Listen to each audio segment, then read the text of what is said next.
Everybody knows that one major significance of President Obama's election is that he's the first African-American president, and for people of a certain age, like me, who are Southerners, that's a very big deal. It lifts an awful burden of history off our president and enables every parent in America to tell every child, not just African-American children, you can live up to your God-given potential. You can live to your dream. That's important.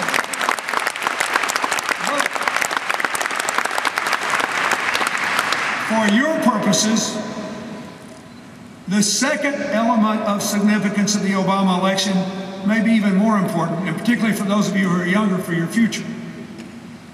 This was the first presidential election to occur in a country that is self-consciously communitarian. That is not always more liberal on the issues, but understanding that we are going to rise or fall together. We don't have time for these phony divisions anymore. We don't have time to major in the minors anymore. We don't have time to pretend that we don't need to care what other countries think of us anymore. We are too diverse racially, religiously, culturally, and in every other way. For a long time, Hawaii was the only state that had no majority race. For the last several years, California has had no majority race. Unless immigration slows to nothing, the United States will have no majority race by 2050, the same year we better reduce greenhouse gas emissions by 80%. And the implications of that for us are important. Do we still need to debate about these issues? Absolutely.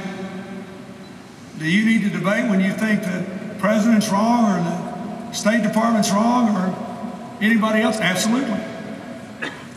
Do we need a second party that's final? We do. The Republicans are making a terrible mistake sitting around just waiting for the president to mess up.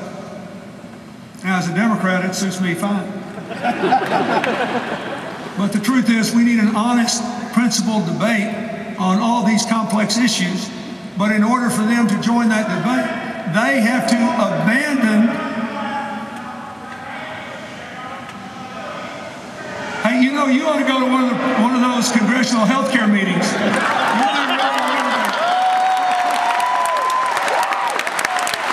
be glad to talk about that. If you will sit down and let me talk, I'll be glad to discuss it. But if you stand up and scream, I won't be able to talk.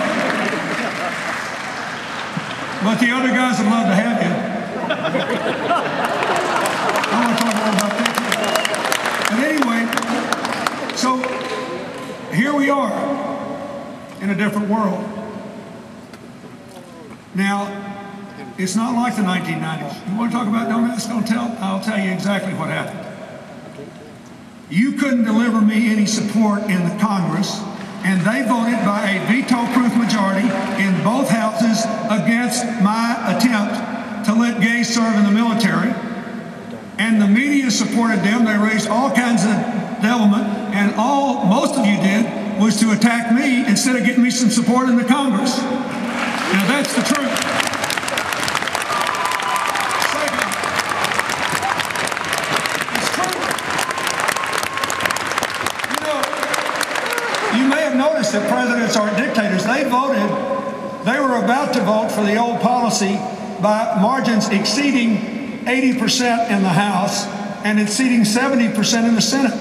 They gave test votes out there to send me a message that they were going to reverse any attempt I made by executive order to force them to accept gays in the military. And let me remind you that the public opinion now is more strongly in our favor than it was 16 years ago, and I have continued to support it. John Shalikashvili, who was chairman of the Joint Chiefs of Staff under me, was against letting gays serve, is now in favor of it. This is a different world. That's a point I'm trying to make. Let me also say something that never got sufficient publicity at the time. When General Colin Powell came up with this don't ask, don't tell, it was defined while he was chairman much differently than it was implemented. He said, if you will accept this, here's what we'll do. We will not pursue anyone. Any military members out of uniform will be free to march in gay rights parades, go to gay bars, go to political meetings. Whatever mailings they get, whatever they do in their private lives, none of this will be a basis for dismissal. It all turned out to be a fraud because of the enormous reaction against it among the middle level officers and down after it was promulgated and Colin was gone. So nobody regrets how this was implemented even any more than I do. But the Congress also put that into law by a veto-proof majority, and many of your friends voted for that, believing the explanation about how it would be eliminated. So I hated what happened. I regret it. But I didn't think at the time any choice if I wanted any progress to be made at all. Look, I think it's ridiculous. Can you believe they spent, whatever they spent, $150,000 to get rid of a valued Arabic speaker recently? And, you know, the thing that changed me forever on Don't Ask, Don't Tell was when I learned that 130 gay service people were allowed to serve and risk their lives in the first Gulf War, and all their commanders knew they were gay. They let them go out there and risk their lives because they needed them, and as soon as the first Gulf War was over, they kicked them out.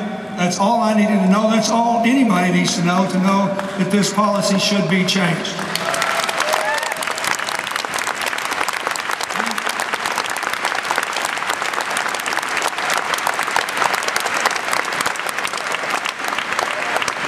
While we're at it, let me just say one thing about DOMA, since the reason I signed DOMA was, and I said when I signed it, that I thought the question of whether gays should marry should be left up to states and to religious organizations, and if any church or other religious body wanted to recognize gay marriage, they ought to. We were attempting at the time in a very reactionary Congress to head off an attempt to send a constitutional amendment banning gay marriage to the states. And if you look at the 11 referendum much later in 2004 in the election, which the Republicans put on the ballot to try to get the base vote for President Bush up, I think it's obvious that something had to be done to try to keep the Republican Congress from sending that. The President doesn't even get to veto that. If the Congress can refer constitutional amendments to the states.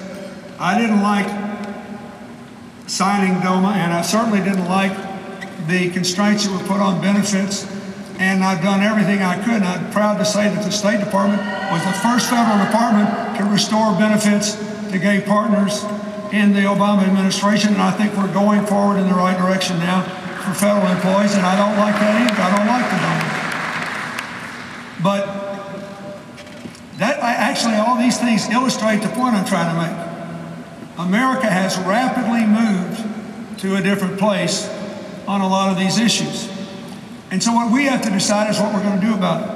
Right now, the Republicans are sitting around rooting for the president to fail, as nearly as I can figure.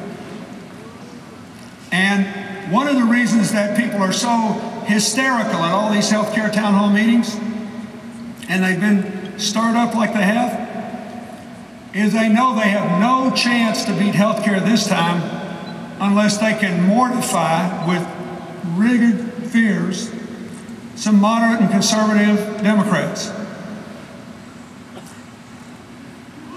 Why do they know that? Because they don't have the filibuster this time.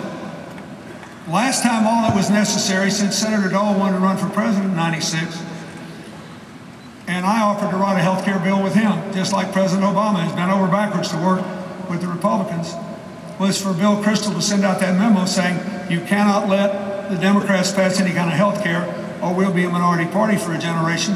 And they had 45 senators, so they got their filibuster. This time, there is no 45 senators, thanks to a lot of you. There is no filibuster option. There is no option here